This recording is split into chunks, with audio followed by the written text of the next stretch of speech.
स्वामी विवेकानंद जी की आत्मकथा में आज के अध्याय का शीर्षक है एक सन्यासी का भारत दर्शन। एक बार हिमालय प्रदेश का भ्रमण कर रहा था। हमारे सामने सुदीर्घ पथ था।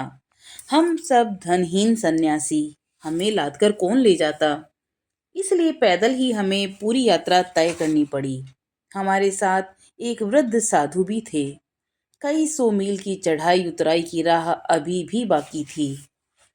यह देखकर बूढ़े साधु ने कहा, मैं इतनी राह कैसे पार करूंगा? मुझसे अब नहीं चला जा रहा, मेरी हालत खराब हो जाएगी। मैंने उनसे कहा, आप अपने पैरों की तरफ देखिए। उन्होंने अपने पैरों पर नजर डाली। फिर मैंने कहा, आपके पैरों तले तो पथ पड़ा हुआ है, वह आप ही पार करके आए हैं। सामने जो पथ है वह भी वही पथ है, और जल्दी ही वह पथ भी आपके पैरों तले होगा। उच्चतम वस्तु तुम्हारे पैरों तले होती है, क्योंकि तुम सब दिव्य नक्षत्र हो। अगर तुम चाहो तो ये नक्षत्र अपनी मुट्ठी में कसकर निगल भी सकते हो। तुम्हारी यथार्थ स्वरूप में इतनी शक्ति है, बलशाली बनो। समस्त कुसंस्कारों के ऊपर उठो और मुक्त हो जाओ। मैं बार बार मृत्यु के शिकंजे में फंसता रहा हूँ। कितनी ही बार दिन पर दिन अनाहार में बिता दिए। कितनी ही बार पैरों में भीषण घाव हो गए। चलने में असमर्थ हो गया। थका हारा किसी पेड़ तले पड़ा रहा और लगा कि मेरी जीवन लीला यहीं समाप्त हो जाएगी। हम सब मुझसे उस समय मुझसे बोला तक नहीं जाता था। चिंता शक्ति लुप्त प्राय। लेकिन अंत में यह मंत्र मन में जाग उठता, मुझे भय नहीं, मेरी मृत्यु नहीं। मुझे भूख नहीं, प्यास नहीं। मैं ब्रह्मा हूँ, ब्रह्मा। विश्व प्रकृति में इतनी क्षमता नहीं कि मुझे ध्वंस कर सके। प्रकृति मेरी दासी है। हे परमात्मन, हे परमेश्वर, अपनी शक्ति विस्तार करो। उठो, चलो, रुको मत। यह मंत्र जपते जपते मैंने नया जीवन लाभ किया है। मैं जाग उठा हूँ और आज यहाँ सशरीर विद्यमान भी हूँ। इसलिए जब भी अंधेरा घिर आए तब अपना स्वरूप प्रकाशित करो। देखोगे कि समस्त विरुद्ध शक्तियां विलीन हो जाएंगी। एक बार मैं काशी की किसी सड़क से होकर जा रहा था। उस सड़क के एक तरफ विशाल जलाशय था और दूसरी तरफ ऊंची दीवार। जमीन पर ढेरों बंदर थे। काशी के बंदर दीर्घकाय और बहुत बार अशिष्ट होते हैं। बंदरों के दिमाग में अचानक झक चढ़ी कि वे मुझे इस राह से नहीं जाने देंगे। वे सब भयंकर चीखने चिल्लाने लगे और मेरे पास आकर मेरे पैरों को जकड़ लिया। सभी मेरे ओर नजदीक आने लगे। मैंने दौड़ लगा दी, लेकिन जितना जितना मैं दौड़ता गया उतना ही वे सब मेरे और करीब आ गए और मुझे काटने बकोटने लगे। बंदरों के पंजों से बचना असंभव हो गया। ऐसे में अचानक किसी अपरिचित ने मुझे आवाज देकर कहा, बंदरों का मुकाबला करो। मैंने पलटकर जैसे ही उन बंदरों को घूर कर देखा, वे सब पीछे हट गए और भाग खड़े हुए। समस्त जीवन हमें यह शिक्षा ग्रहण करनी होगी। जो कुछ भी भयानक है उसका मुकाबला करना ही है। साहस के साथ उसे रोकना ही है। दुख कष्ट से डरकर भागने के बजाय उसका मुकाबला करना है। बंदरों की तरह वे सब भी पीछे हट जाएंगे। एक समय मैंने भारत महासागर के उपकूल स्थित पश्चिम भारत के मरुखंड का भ्रमण किया था। काफी दिनों तक मैं पैदल पैदल ही उस मरुभूमि में भ्रमण करता रहा, लेकिन प्रतिदिन मुझे यह देखकर आश्चर्य होता था कि चारों तरफ सुंदर सुंदर झीलें हैं और उन झीलों के चारों तरफ वृक्षराजी विराजमान हैं और उनके जल में वृक्ष समूहों की छाया कांप रही है। मैं मन ही मन बुदबुदा उठता था, कैसा अद्भुत दृश्य है। लोग इसे मरुभूमि कहते हैं।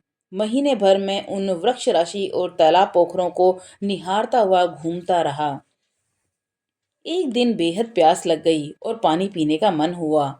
मैं उन सुंदर निर्मल झीलों के समूह में से एक झील की ओर बढ़ा। आगे बढ़ते ही वह तालाब अचानक अदृश्य हो गया। उस पल मेरे मन में इस ज्ञान का उदय हुआ कि मरीचिका के बारे में जीवन भर जो किताबों में पढ़ता आया हूँ, यह वही मरीचिका है। साथ ही मुझे यह आभास भी हुआ कि पूरे महीने मरीचिका देखते हुए ही भटकता रहा, लेकिन मैं यह नहीं जानता था कि यही मरीचिका है। उसके अगले दिन दोबारा चलना शुरू किया। पहले की तरह ही दोबारा झीलें नजर आने लगी, लेकिन साथ ही यह आभास भी होता रहा कि यह मरीचिका है, सचमुच की झील नहीं है। इस जगत के संदर्भ में भी यही कथा है। हम सब भी प्रतिदिन, प्रति मास, प्रति वर्ष जगत रूपी मरुभूमि में भ्रमण कर रहे हैं, लेकिन मरीचिका को मरीचिका नहीं समझ पाते। किसी दिन यह मरीचिका गायब हो जाएगी, लेकिन वह दोबारा नजर आएगी। शरीर भूतपूर्व कार्यों के अधीन रहेगा, अस्तु यह मरीचिका भी लौट आएगी। जितने दिनों हम सब कर्म में आबद्ध रहेंगे, उतने दिनों जगत लौट लौट कर हमारे सामने आता रहेगा। नर, नारी, पशु, उद्भिद, आसक्ति, कर्तव्य सभी आएंगे। लेकिन ये सब पहले की तरह हम पर अपना प्रभाव विस्तार करने में समर्थ नहीं होंगे। नए ज्ञान के प्रभाव से कर्म को शक्ति नष्ट होगी और उसका जहर भी दूर होता जाएगा। दुनिया एक बारगी बदल जाएगी, क्योंकि जब जब दुनिया नजर आएगी, तब तब सत्य और मरीचिका का प्रभेद ज्ञान भी नजर आएगा। ठीक ठीक सन्यास क्या आसान होता है? ऐसा कठिन आश्रम और कोई नहीं है।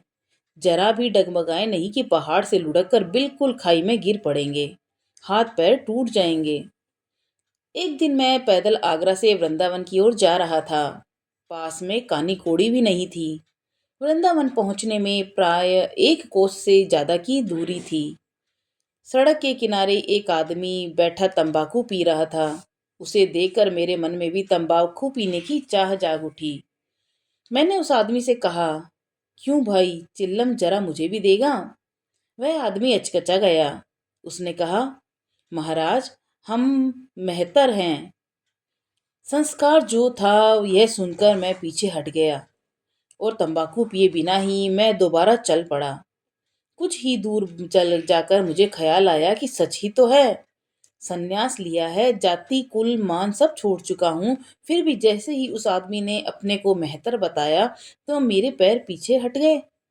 उसको छुआ हुआ तंबाकू मैं नहीं पी सका। ये ख्याल आते ही मैं बेचैन हो उठा। उस वक्त मैं एक फरलांग रास्ता तय कर चुका था। मैं उल्टे पांव दोबारा उस मेहतर के पास पहुंचा। वह अभी भी वहीं बैठा हुआ था। मैंने जाते ही पूछा, मेरे बाप, एक चिलम तंबाकू बरला। मैंने उसकी आपत्ति पर ध्यान नहीं दिया। मैंने कहा, तंबाकू की भरा चिल्लम तुझे देना ही होगा। बेचारा क्या करता। अंत में वह चिल्लम भर लाया। मैंने आनंद के साथ धूम्रपान किया और वृंदावन आ पहुंचा। संन्यास लेकर जाति वर्ण के पार चला गया हूं या नहीं, इसकी जांच करके अपने को परखना होगा। ठीक ठीक संन्यास व्रत की रक्षा करना कितना कठिन है। बातों में या कर्मों में एक बाल भी इधर उधर का होने का उपाय नहीं होता। प्रत्येक धर्म में तपस्या और कृत साधना का विधान है। धर्म के इस पहलू पर हिंदू हमेशा चरम सीमा पे रहते हैं। ऐसे बहुतेरे लोग हैं जो जीवन भर हाथ ऊपर किए रह सकते हैं, जब तक कि उनका हाथ सूखकर अवश नहीं हो जाता। मैंने एक उदर्व बाहु पुरुष की ओर एक बार देखा था। मैंने उससे पूछा, जब शुरू शुरू में इस किस्म का अभ्यास शुरू किया, तब आपने कैसा महसूस किया था? उन्होंने जवाब दिया, शुरू में भयंकर दर्द होता था। इतना दर्द होता था कि नदी में जाकर पानी में डूबा रहता था। इससे कुछ देर को दर्द जरा धीमा पड़ जाता था और महीने भर बाद खास दर्द नहीं रहा। इस किस्म के अभ्यास द्वारा भी सिद्धि या विभूति लाभ होता है। जब मैं जयपुर में था तो वहां एक वैयाकरण से भेंट हुई। मन में इच्छा जागी कि उनसे व्याकरण पढ़ूं। व्याकरण में महापंडित होने के बावजूद उनमें अध्यापन की उतनी क्षमता नहीं थी। मुझे वे प्रथम सूत्र का बाध्य 3 दिनों तक समझाते रहे। भाष्य 3 दिनों तक समझाते रहे। इसके बावजूद मैं उनके द्वारा दिया हुआ पाठ बूंद भर भी नहीं समझ पाया। चौथे दिन अचानक महाशय ने झुंझलाकर कहा, स्वामी जी, 3 दिनों से मैं आपको प्रथम सूत्र का मर्म तक नहीं समझा सका। लगता है मेरे अध्यापन आपके लिए व्यर्थ है। यह बात सुनकर मेरे मन में तीखी भर्त्सना जाग उठी। मैंने बेहद दृढ़ संकल्प होकर प्रथम सूत्र का भाष्य अपने आप पढ़ डाला। 3 घंटों के अंदर अंदर इस सूत्र भाष्य का अर्थ मानो करामल वक्त की तरह प्रत्यक्ष हो उठा। अध्यापक के पास जाकर मैंने समस्त व्याख्या बातों ही बातों में उन्हें बता दी। सब सुनकर अध्यापक ने पूछा, जो व्याख्या मैं 3 दिनों में नहीं समझा सका, आपने कुल 3 घंटों में उसकी ऐसी सुंदर व्याख्या कैसे कर दी? उसके बाद ज्वार के जल की तरह मैं अध्याय पर अध्याय पढ़ गया। मन की एकाग्रता हो तो सब सिद्ध हो जाता है। सुमेरु पहाड़ भी तोड़ा जा सकता है। मालाबार देश में हर विषय में औरतों को ही प्रधानता मिलती है। वहाँ सर्वत्र ही खास तौर पर साफ सुथरा रखने पर ध्यान दिया जाता है और विद्या अध्ययन में बेजोड़ उत्साह नजर आता है। उस दिन मैंने देखा कि अनेक महिलाएं अच्छी संस्कृत बोलती हैं, लेकिन भारत के अन्यत्र 10 लाख में शायद एक भी महिला संस्कृत नहीं बोल सकती।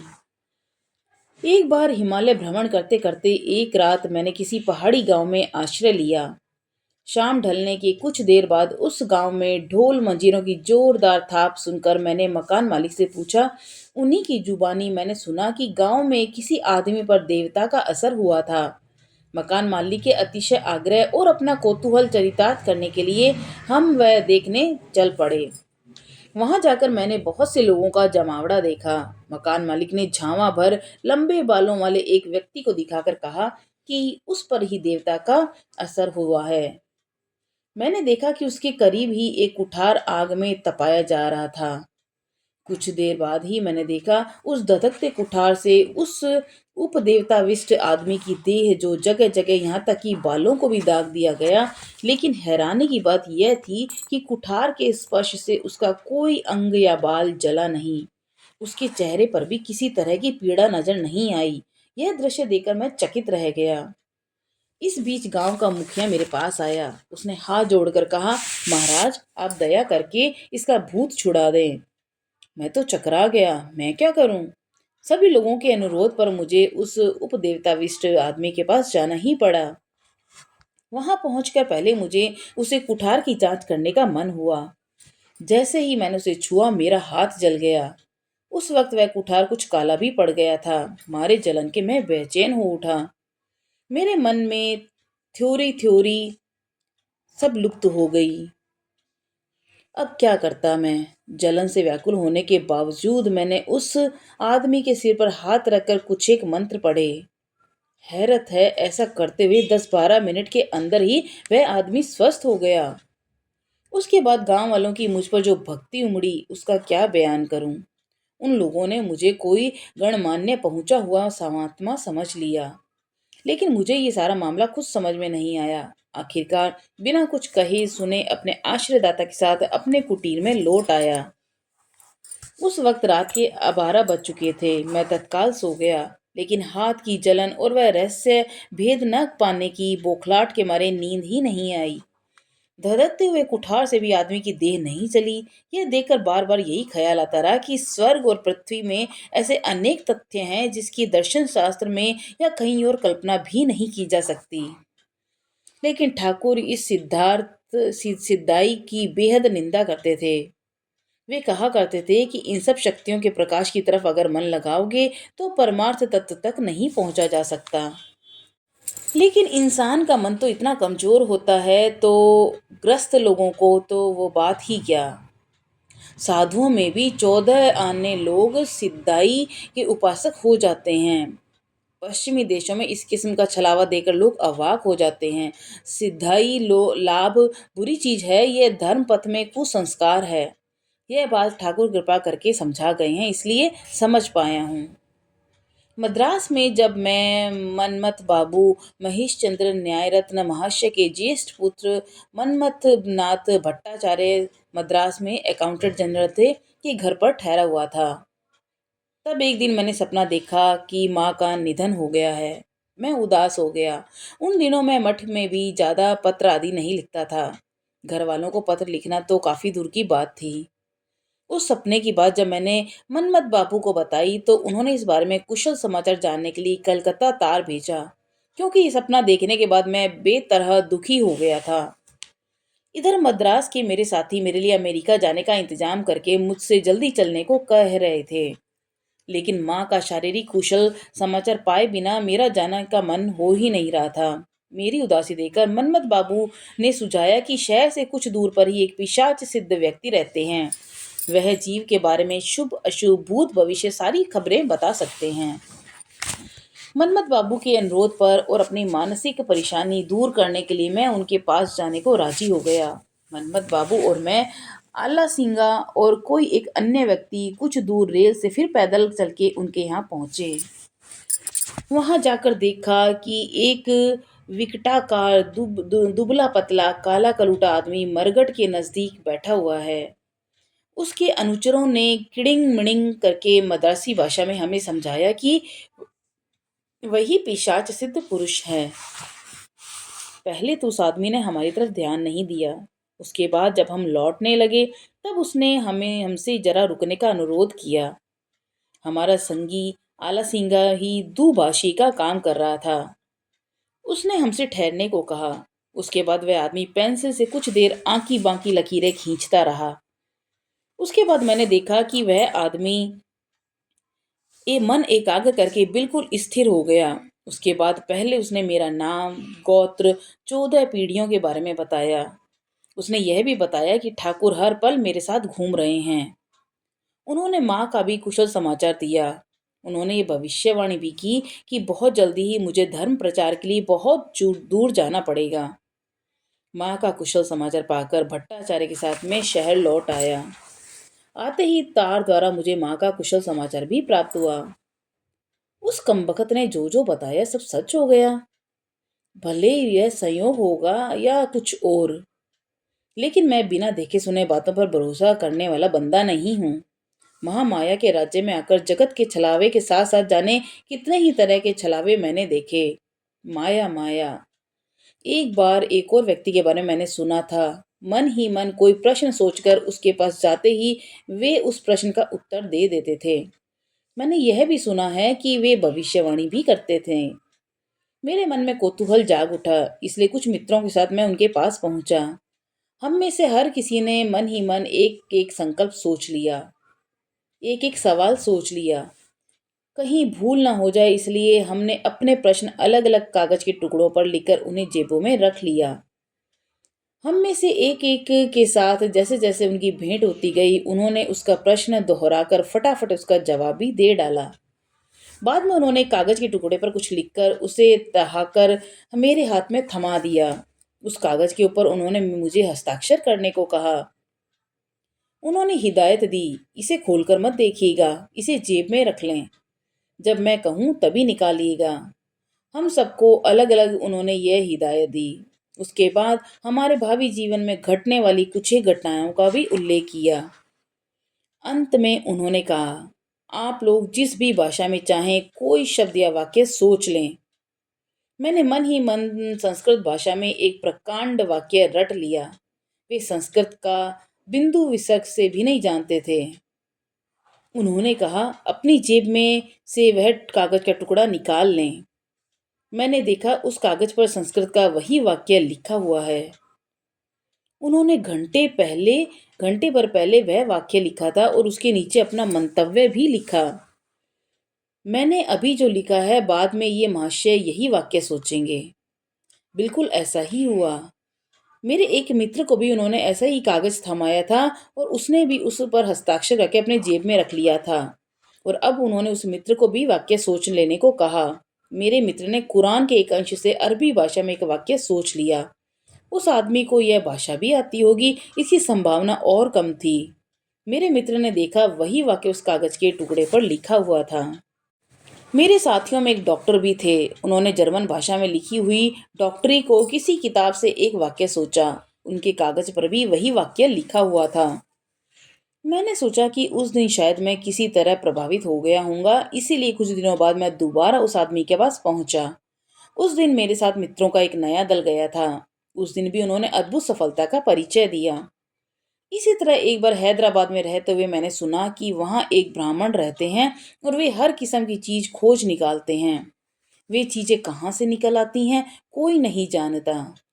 वे एक स्थानीय कारोबारी थे और संभ्रांत व्यक्ति।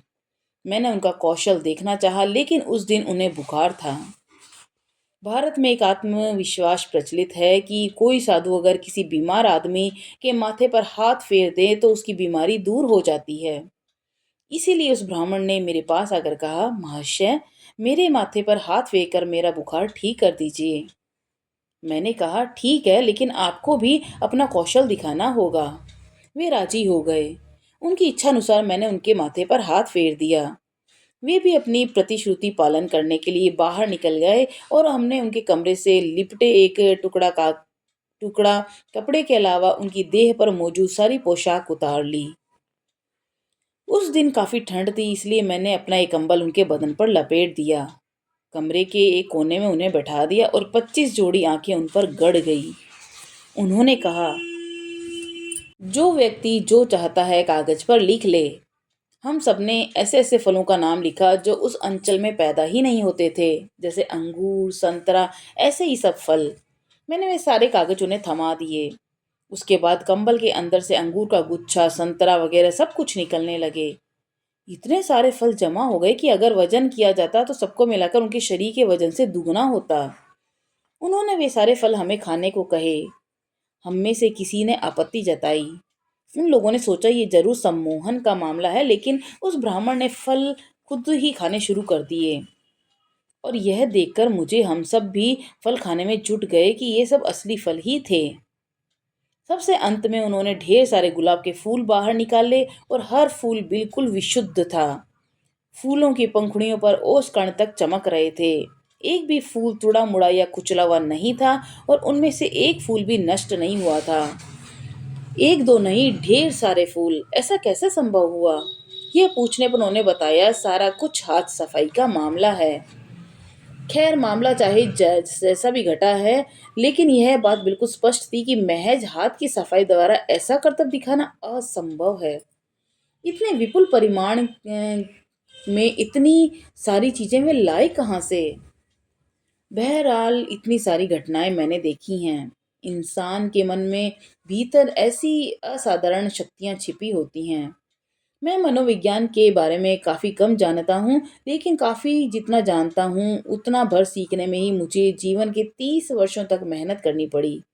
उसके बाद जितना सीखा, 6 वर्षों से लोगों के सामने गाता फिर रहा हूँ। जी हाँ, थोड़ा सा सीखने पढ़ने में ही मेरे 30 वर्ष खर्च हो गए। कठिन मेहनत करते हुए पूरे 30 वर्ष गुजारने पड़े। कभी कभी 24 घंटों में से 20 घंटे उद्यम करता रहा। कभी रात को तो कभी घंटे, कुछ घंटे ही सोया हूँ और कभी रात रात भर मेहनत करता रहा।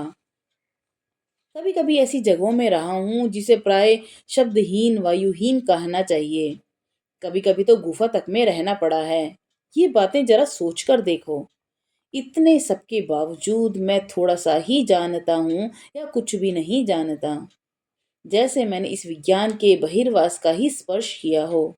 लेकिन मैं यह राय बना सकता हूँ कि वह विज्ञान सत्य है, सुविशाल है और अत्याश्चर्य भी भरा हुआ है। पहले किसी एक विषय पर ध्यान लगाने का अभ्यास करना होता है, और एक समय था जब मैं एक काले बिंदु पर मन एकाग्र किए रहता था और इस पर्व के अंत में मुझे वह बिंदु नजर नहीं आता था या वह बिंदु सामने ही है यह समझ नहीं पाता था। मन निवात हो जाता था और किसी वृत्ति की तरंग नहीं उठती थी, जैसे निवात सागर हो। ऐसे में अंतर्द्रिय सत्य की कुछ एक छायाएं झलक उठती थीं। इसलिए मुझे लगता है कि मन को एकाग्र या ध्यानस्थ किया जा सकता है। वैसे जिस पर जिसका मन लगे उसे मन में लेकर ध्यान का अभ्यास किया जाए तो मन जल्दी ही स्थिर हो जाता है। इसलिए इस देश में इतने देवी देवता की मूर्ति पूजा होती है। ऐसे भी कई लोगों की से मेरी भेंट हुई है, जिन लोगों ने मुझे बताया कि उन्हें पूर्व जन्म की याद है। वे लोग एक ऐसी स्थिति पर पहुंच गए हैं जहां उनके अंतर में पूर्व जन्म की स्मृतियां उदित होती हैं। प्रश्न: क्या आप अपने पूर्व जन्म की बातें जानते हैं? हाँ, जान सकता हूँ और जानता भी हूँ, लेकिन विवरण नहीं बताऊंगा। मेरे भारत भ्रमण के दौरान एक स्थान पर अनेक लोग मेरे चारों तरफ भीड़ लगाते थे और मुझे उपदेश देने को कहते थे। हालांकि ये विश्वास करना कष्ट साध्य है कि वे लोग आते थे और लगातार 3-3 दिनों तक दिन रात में उन लोगों से बातें करने को लाचार हो जाता था। वे लोग मुझे पल भर के लिए भी आराम नहीं करने देते थे, यहाँ तक कि मैंने कुछ खाया भी या नहीं यह भी नहीं पूछते थे। तीसरी रात जब सब लोग चले गए, किसी छोटी जात का कोई दरिद्र व्यक्ति मेरे पास आया और उसने कहा, स्वामी जी, मैं देख रहा हूँ आज 3 दिनों से आपने कुछ भी आहार नहीं किया, यहाँ तक कि एक गिलास पानी तक नहीं पिया। इससे मुझे बड़ी तकलीफ हो रही है। उसकी बात सुनकर मुझे ऐसा लगा कि उस दीन आदमी के वेश में स्वयं भगवान ही मेरी परीक्षा ले रहे हैं। मैंने उससे पूछा, तुम क्या मुझे भोजन दे सकते हो? उसने उत्तर दिया, स्वामी जी, देने के लिए तो मेरे प्राण आकुल व्याकुल है, लेकिन हमारे यहाँ की बनी हुई चपाती आप खाएंगे कैसे? मैं आटा दाल आदि ला देता हूँ, आप खुद बनाकर आहार कर लें। संन्यास आश्रम के नियमानुसार उन दिनों में आग को स्पर्श नहीं करता था, इसलिए मैंने उससे कहा, तुम अपने हाथों की बनाई हुई रोटी ही मेरे लिए ले आओ, मैं वही खाऊंगा। यह सुनकर वह आदमी बेहद डर गया। वह खेतड़ी के महाराज की प्रजा था, इसलिए उसे डर था कि महाराज अगर सुनेंगे कि मोची होकर उसने साधु को अपने हाथ पकाई रोटी खिलाई है, तो वे उसे कठोर दंड देंगे और मुमकिन है कि उसे अपने राज्य से निर्वासित कर दें। मैंने उसे आश्वासन दिया कि तुम डरो मत, इसके लिए महाराज तुम्हें कोई दंड नहीं देंगे। लेकिन उसे इस बात का भरोसा नहीं हुआ। लेकिन दयावश वह अपने यहाँ से बनी रोटी मेरे लिए ले आया। वह रोटी खाकर मुझे ऐसा लगा जैसे देवराज इंद्र अगर सोने के पात्र में स्वर्गीय अमृत लाकर मुझे दे देते तो भी इतना स्वादिष्ट नहीं लगता। उस आदमी की दया देखकर मेरे आंखों में आंसू आ गए। मैंने सोचा कि दीन दरिद्र कुटीरों में ऐसे उदार हृदय हजारों हजार लोग निवास करते हैं, लेकिन हम सब उन लोगों को नीच जाति और अस्पृश्य कहकर घृणा करते हैं। बाद में जब खेतड़ी के महाराज से मेरी जान पहचान हुई तब मैंने उन्हें उस आदमी के महान कार्य के बारे में बताया। 2-4 दिनों में ही महाराज ने उस आदमी को बुला भेजा। कोई बहुत बड़ी सजा पाने की आशंका से वह कांपते कांपते महाराजा के सामने हाजिर हुआ। लेकिन महाराज ने उसके काम के लिए उसको प्रशंसा की और आराम से जीवन यापन कर सके इसका भी प्रबंध कर दिया। मेरे लिए आप आतंकित ना हों। यह सच है कि मुझे अक्सर ही बरगद के पेड़ तले सोकर किसी दयालु किसान का दिया हुआ 2 मुट्ठी अन्न खाकर दिन गुजारना पड़ता है। लेकिन साथ ही यह भी सच है कि मैं किसी महाराज का भी अतिथि बनकर विशाल प्रासाद में कई कई दिन निवास करता हूँ। और और युवती दासियां मोरपंख से सारी सारी रात मुझे पंखा झलती हैं। मेरे जीवन में अनेक प्रलोभन आए हैं, इन सब का मैं विलक्षण अभ्यस्त हूँ। आप मेरे बारे में व्यर्थ चिंता न करें। उफ, कितने दुख कष्ट के दिन गुजरे हैं। एक बार लगातार 3 दिनों तक आहार न पाकर सड़क पर बेहोश हो गया था, और जब होश आया तो मैंने देखा कि मेरा सर्वांग बरसात के पानी में भीग गया है। पानी में भीग कर तन मन जरा स्वस्थ हो आया। मैं उठकर धीरे धीरे दोबारा चल पड़ा और एक आश्रम पहुंचकर थोड़ा बहुत मुंह में डाला और तब जाकर जान में जान आई। उन दिनों मैं हिमालय पर कठोर तपस्या में तल्लीन था। अधिकतर मैं ध्यान जप में डूबा रहता था, और भूख लगती थी तो दर दर भीख मांगकर जो भी जुटता था उसी से पेट भर लेता था। लेकिन अधिकतर समय जो मिलता था उससे पेट भी नहीं भरता था, ना ही मन। उन आहारों का स्वाद इतना निकृष्ट होता था। एक दिन ऐसा लगा कि धिक्कार है ऐसा जीवन। इस पहाड़ी के गरीब गुरबा लोगों को खुद ही भरपेट आहार नहीं मिलता, अपने नन्हे नन्हे बच्चों परिवार वालों के मुंह में 2 मुट्ठी अन्न तक नहीं डाल पाते, लेकिन इसके बावजूद वे लोग अपने हिस्से के आहार में से बचाकर कुछ ना कुछ मेरे लिए रख छोड़ते हैं। इस तरह जीने से भला क्या फायदा? इसे तो बेहतर है कि भूखा रहकर ही देह त्याग दूं। जैसे ही मेरे मन में ये ख्याल आया, बस उसी दिन मैंने मधुकरी के लिए जाना छोड़ दिया। इस तरह लगातार 2-2 दिन बिना खाए ही गुजर गए। जब प्यास लगती तो अंजुरी भर झरने का पानी पी लेता था।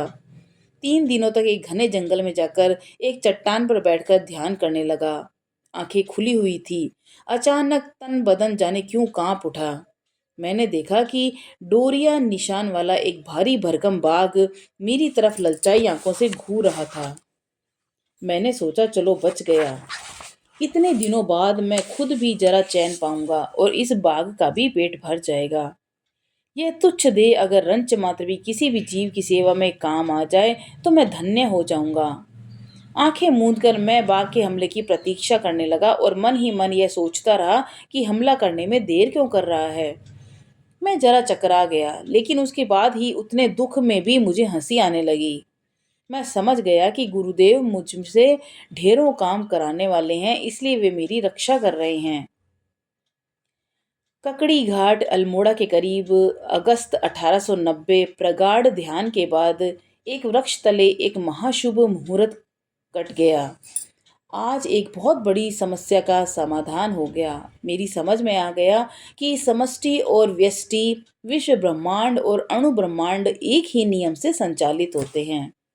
विश्व ब्रह्मांड और अणु ब्रह्मांड एक ही नियम से संगठित हैं और व्यष्टि जीवात्मा जिस तरह एक चेतन देह द्वारा आवृत है, विश्वात्मा भी उसी तरह चेतनामयी प्रकृति के बीच और दृश्य जगत के बीच स्थित है। तो ये था आज का अध्याय, सन्यासी जीवन। कल के अध्याय का शीर्षक है कि विदेश यात्रा की तैयारी। तब तक के लिए नमस्कार।